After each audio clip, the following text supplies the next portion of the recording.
गोविंदराव फुले, जिन्हें महात्मा फुले के नाम से जाना जाता है, 19वीं सदी के एक महान भारतीय समाज सुधारक, विचारक और क्रांतिकारी थे।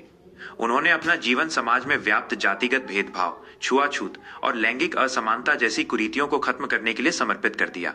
उनका काम शिक्षा, सामाजिक न्याय और महिला सशक्तिकरण पर केंद्रित था। प्रारंभिक जीवन और प्रेरणा।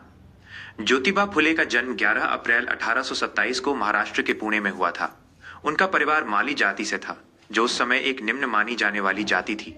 बचपन में ही उन्हें अपनी जाति के कारण सामाजिक भेदभाव का सामना करना पड़ा। एक घटना ने उनके जीवन की दिशा बदल दी।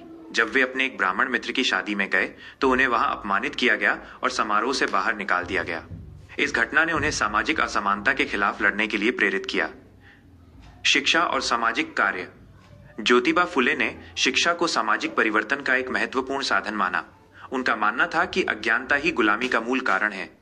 महिला शिक्षा। उन्होंने अपनी पत्नी सावित्रीबाई फुले को शिक्षित किया, जो भारत की पहली महिला शिक्षिका बनी। 1848 में फुले दंपति ने मिलकर पुणे में भारत का पहला बालिका विद्यालय खोला। इस कार्य के लिए उन्हें समाज के कड़े विरोध का सामना करना पड़ा, लेकिन उन्होंने हार नहीं मानी। दलितों का उत्थान। उन्होंने निचली जातियों के बच्चों के लिए भी स्कूल खोले। उनका मानना था कि शिक्षा के बिना समाज का विकास संभव नहीं है। उन्होंने अपने घर का कुआं सभी जातियों के लिए खोल दिया, जो उस समय एक बहुत ही साहसी कदम था। सत्यशोधक समाज। 1873 में फुले ने सत्यशोधक समाज नामक संस्था की स्थापना की।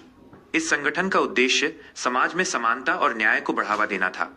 सत्यशोधक समाज ने ब्राह्मणवादी वर्चस्व और धार्मिक पाखंडों का विरोध किया। उन्होंने ऐसे विवाहों को प्रोत्साहित किया जो बिना किसी पुरोहित के संपन्न होते थे।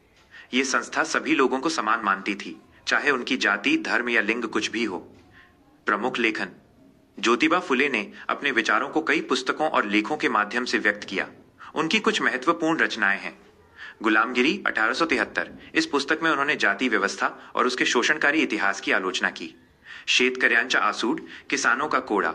इसमें उन्होंने किसानों की दुर्दशा और उनके शोषण का वर्णन किया। फुले के कार्यों और विचारों ने डॉक्टर B.R. अम्बेडकर और महात्मा गांधी जैसे बाद के समाज सुधारकों को भी प्रभावित किया। 1888 में उन्हें महात्मा की उपाधि से सम्मानित किया गया। 28 नवंबर 1890 को उनका निधन हो गया, लेकिन उनके विचार और सामाजिक कार्य आज भी लोगों को प्रेरित करते हैं।